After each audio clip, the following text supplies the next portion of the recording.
Hey, welcome back to the channel. If you watched my prior video, you saw that the first thing we did as a part of this major woodshop garage renovation was to build a DIY lift system that allowed me to get some of the bulkier items that had historically been sitting on the floor of the garage up and out of the way.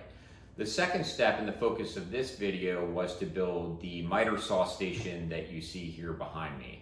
I bought the plans for this Mitre Saw Station from Crafted Workshop.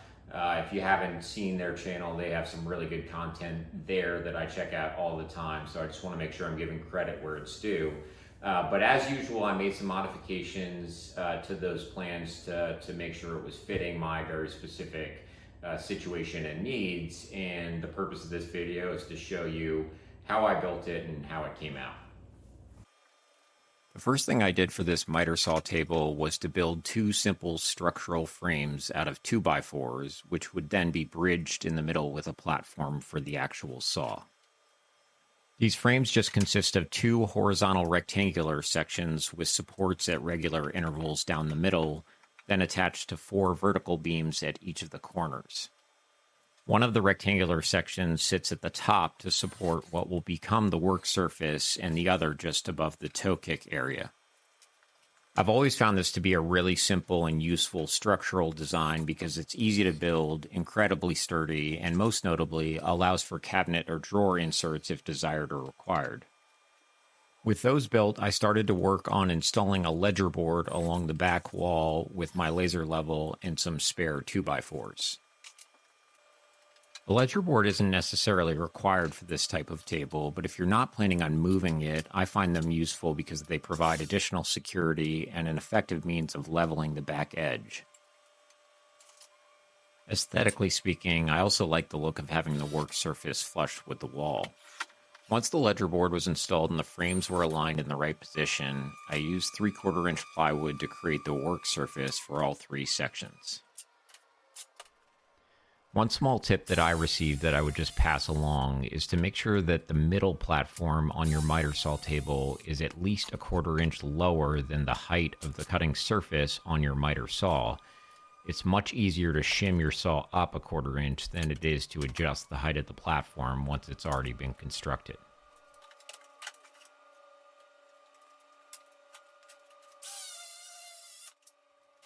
With the work surface in place, I then shimmed up the frames to create a fully level surface from front to back and side to side. Once each section was fully level, I used wood screws to secure the work surface into the ledger board at the back and the structural frames. I didn't get any video of it, but I later used 1x2s as trim along the front edge of the work surface to cover the rough plywood edges. I then used my router and a 1/8 inch roundover bit to smooth out the sharp edge.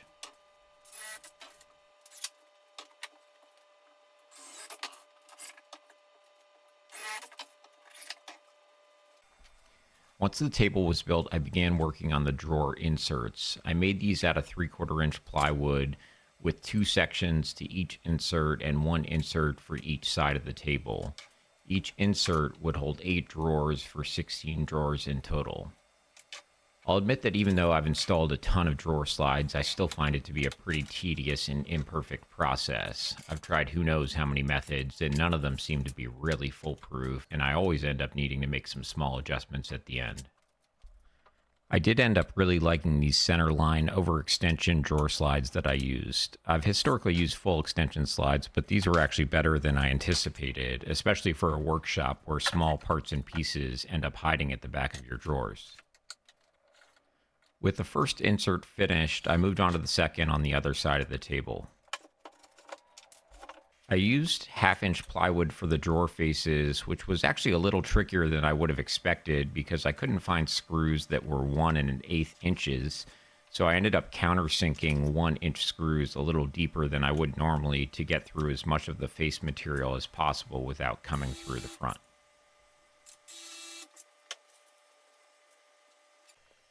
I clearly should have done this before attaching the face frames, but I ended up using a 1/8 inch roundover bit to smooth out the sharp edges on the drawer faces.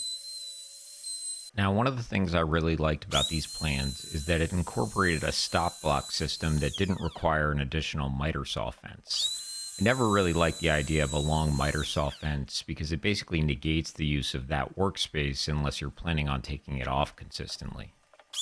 This system just uses an inlaid T-track and measuring tape with a simple stop block that runs along the T-track. I routed out a channel for the T-track using a spare piece of OSB as a fence, which wasn't the best system, but worked just fine. With all of that done, it was time to begin the finishing process. I did some light sanding on the worktop and drawer faces, and then applied Total Boat Halcyon Clear Gloss Varnish for protection. I'd never used this varnish, but ended up really liking it because it's super easy to apply and dries very quickly.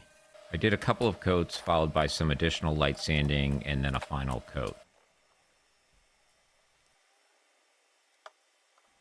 Finally, I attached the T-track using both wood screws and construction adhesive. I added the adhesive for additional security because there wasn't a huge amount of material in the 3/4 inch plywood to screw into after adding the T-track.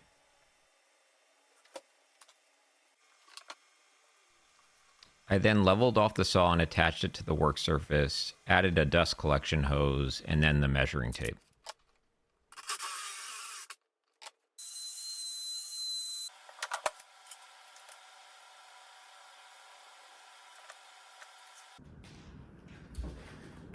All right, so the last thing I did on this project was just to create this very simple stop block. Of course, you can buy stop blocks if you prefer, but this was relatively easy to make. This is just a spare piece of 2x4 that I cut to, I don't know, no specific length, maybe 3.5 inches.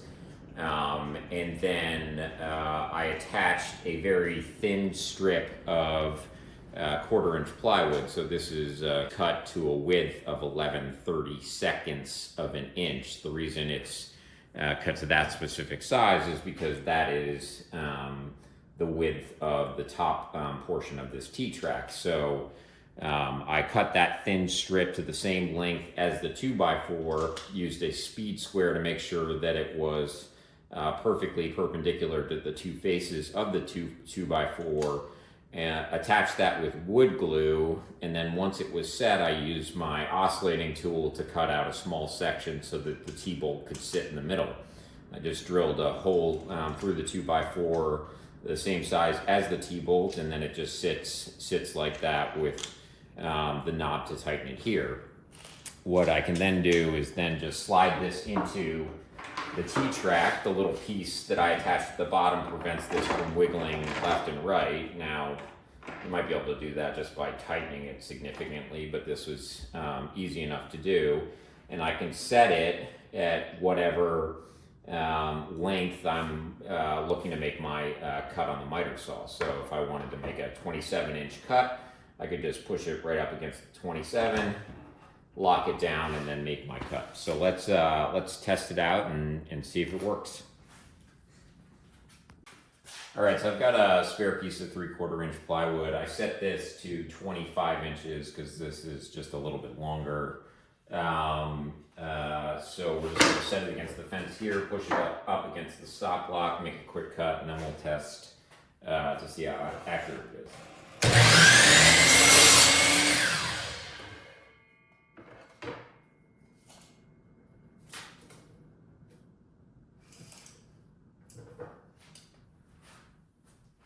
There you go. 25 inches, pretty much perfectly.